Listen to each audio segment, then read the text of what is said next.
Hey guys, it is Hannibal here from Archangel's Custom Toys, and today I'm taking a look at something very, very special to me. We have a scope, we have a silencer, we have a stock, and we have a gun. This is the video review for Transformers Generation 1 Megatron. So, let's get this stuff off the table so we can take a look at the gun, then we'll combine it all, and then we'll transform him.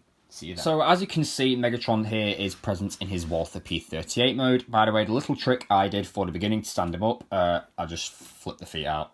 That's it. He is primarily chrome, black, and kind of like a greyish silver. It's he's undersized. I've held a replica of a Walther P38, one-to-one taken from the actual molds of the real thing, and it's about the real thing is about a third bigger than this. And it is a beefy pistol in real life. Obviously it doesn't have the scope on it. I just want to show you the copywriting here. The tech specs, well not tech specs, but the detail, the trademarking, as you can see, Hasbro 74 to 83, because this was the Gun Robo toy for Microman, and it was developed in 74. As you can see, this one is a Takara figure because it is made in Japan, and again 74 to 73. Got a die cast piece here, some more die cast. The rub symbol, which does actually work. Don't know if that's picking up on camera. Yeah, it sort of is. This can be unscrewed and you can remove it, and it's there. You know, you can see the Walther P38 on that side, but looks the same on this side. You've got the hammer here, the iron sights, which mine Megatron's actually bust. So he doesn't fit together on the back here, but he still transforms fine. Oh, now he wants to fit together. Okay. So he still transforms and articulates fine. You got the safety switch here, the slide release here, the disassembly pin molded in, the foresight and the barrel. Which I think this barrel's a little bit too low down, but no big deal. Now he does have this hole here where you could load a red pellet and then pull the trigger and fire it. I can't do that for two reasons. One, I do not have the pellets, and two, my Megatron, in all gun purposes, is deactivated. The mechanism inside to fire it is actually gone. In fact, the stock, when in robot mode, actually would have a little piece here where you could fire the bullets there. Mine does not have that, and honestly, it really doesn't bother me that much. But, you know, I'm just going to keep him in his robot mode mainly. In fact, now that we've got the stock, why don't we combine it? The stock just slides on like that, and then the this gets pretty big and it's a bit difficult to show on camera.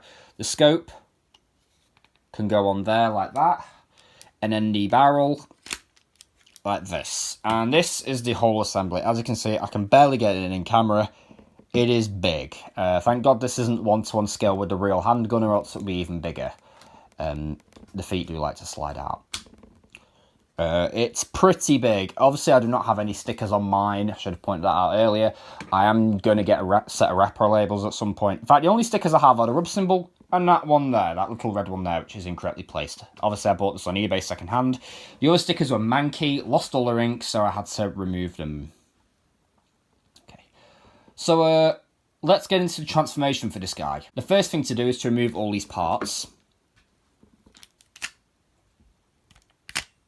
until we're just left with the handgun. Then you're going to extend the legs. I had to stiffen these up with a bit of glue. That doesn't quite work. But they are die cast, along with these feet, which are die cast as well.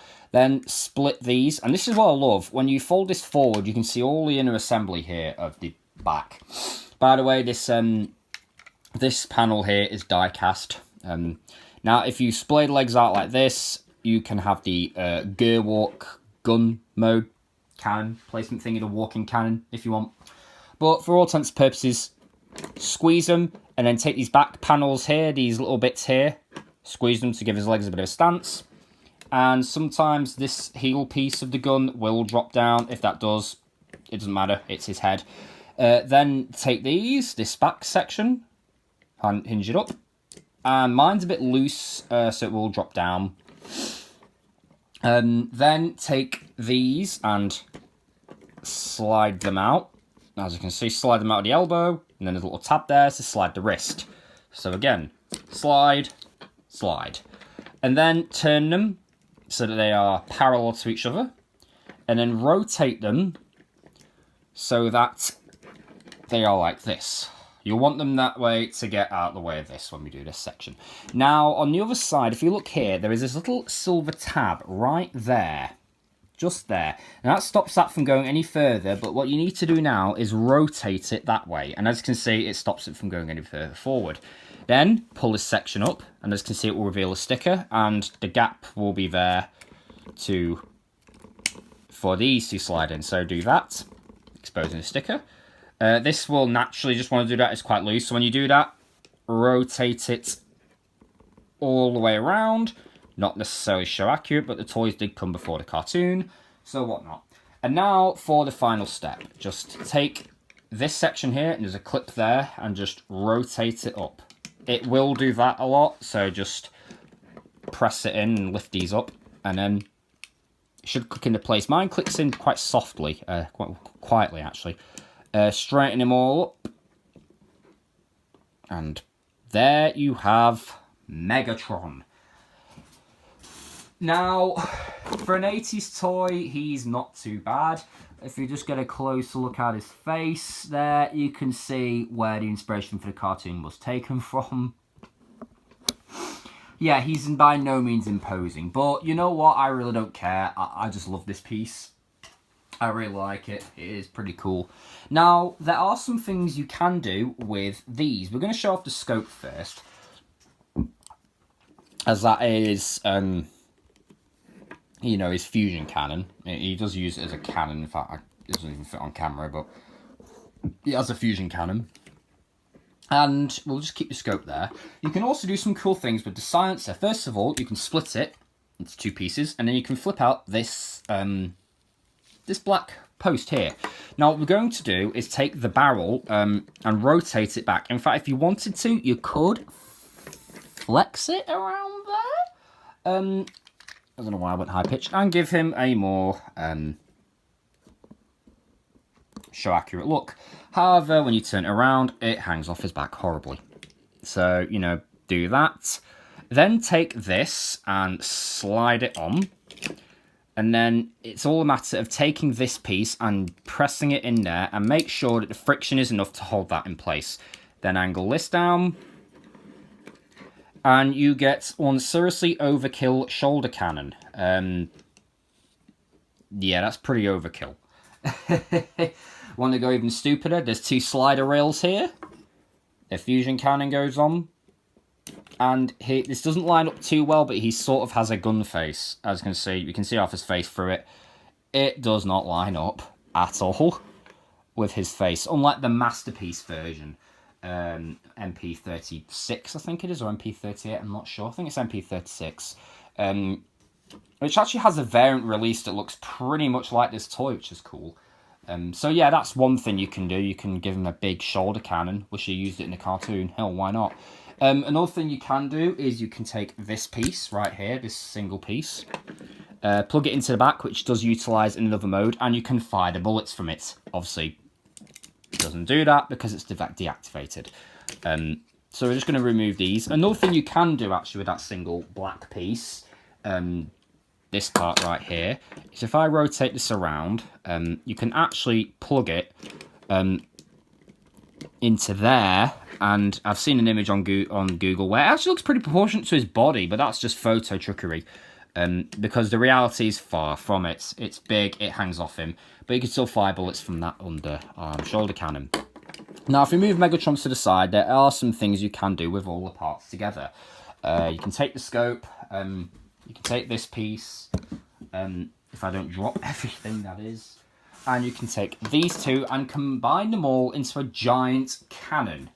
So, this, as you can probably see, slides down, and then these will split out into a three-way stand. Right? The next thing to do is to take the scope, well, the barrel, plop it on. Then take this, and there are these little black panels here that will fold out. They will make handles for Megatron to use. This is what I dub the magazine for the weapon. Put it on there. And then if you want to, you can stick the scope on. And this thing is massive. It's as tall as Megatron himself. And he can use it. I'll get onto his articulation a bit. I've just got one more mode to show with this. And you can have him wielding this enormous cannon, firing at everything. He's not wanting to hold it properly. But it is pretty damn cool. I do wish he used this in the show also, because I think this thing would just batter the living daylights out of the Autobots. It would really give them a hard day. And there is one more thing you can do with this as well, which is, because this guy is from the Microman toy line, you can do some other things. So I'm just going to remove this and remove the scope for a minute. This actually comes off one more time, and there is this slider piece here, and I did not know what this is for until I watched a video from Bert the Stormtrooper review his G1 Megatron, and he basically showed what it did. So you can take the scope, put it in there, put the magazine back on, fold these handles in, then take this and slide this into there. Now, the scope actually has little handles. Oh, by the way, this piece and this piece are removable. And that actually has some crosshairs in it, which is interesting. I'll just line those up. Oh, my chest is crooked. Now, these have little handles on the side. And you can slide that on, and you get a little post for your Microman guys to stand. So, you know, like Gears and Bumblebee and Swerve and Wind Charger and all like the Microman line. You can get some stuff with that. So that is pretty cool. Now let's go into Megatron's articulation. Megatron's articulation is not as limited as you would expect for a G1. He does have more than the average, but, you know, it's still standard in some ways. His arms can rotate a full 360 degrees, but however, the best you're going to get with them is that, because if you rotate them anymore, it looks like they've disconnected completely from his body. It just looks bizarre. It really does, but that's just the nature of the toy. His legs can pivot in and out as much as you want, but they actually, due to a screw there, they can go forward and back. This one has a better tendency to stay. So if you saw my little animation where I had him walking, yeah, that's basically it. He has leg articulation, which is something. Most G1s don't even do that. I'm not even sure if it's classed as articulation, but oh, sod it. It is articulation in the end. You know what I mean. Overall, Megatron is a fantastic and very fun figure. Since he was one of the original Japanese toys that was amalgamated into Transformers, much like Diaclone, he has a lot of stuff going for him. Obviously, a lot of accessories, a lot of parts that you can use, and it is really, really cool. What I love about this guy the most is the back metallization on him and the die-cast. Die-cast being one of the biggest things I love about the early G1s. Obviously, after the Generation 1 movie, he got killed off and replaced by Galvatron because too many people were buying this guy and then holding banks up with them. In fact, this guy is so offensive. In Australia, you have to have a license to own him.